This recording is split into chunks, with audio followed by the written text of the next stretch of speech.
tous les musulmans dans le monde, merci beaucoup pour votre soutien, particulièrement par votre boycott spontané lorsque l'État a non seulement permis, mais encouragé le blasphème et une fois de plus stigmatisant et blessant contre les musulmans et suite aux événements difficiles qui se succèdent et encouragent le racisme.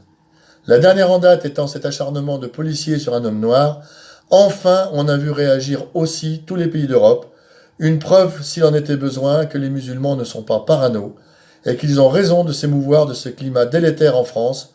Donc encore merci à la communauté musulmane du monde pour votre soutien.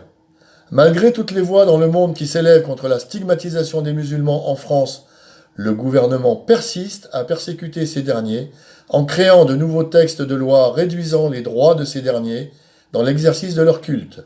Le gouvernement ne cesse de critiquer tout ce qui concerne la pratique de l'islam et diviser la société.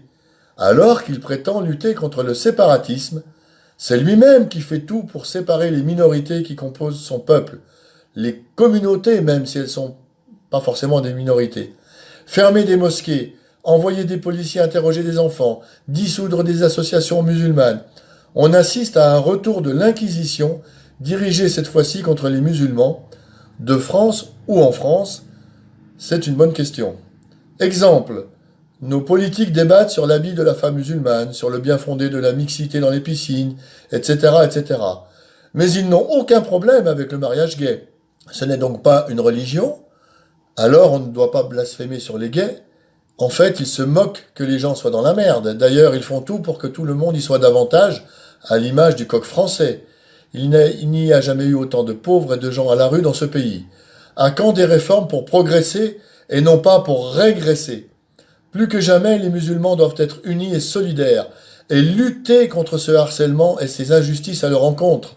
Continuons de dénoncer les dérives de ce gouvernement et obligeons ce gouvernement à rester cohérent avec les convictions qu'il prône, avec les valeurs qu'il prône.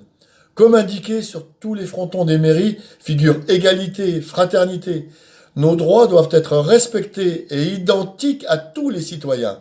Musulmans et croyants, craignant Dieu, vous savez comment lutter également par la prière et les doigts.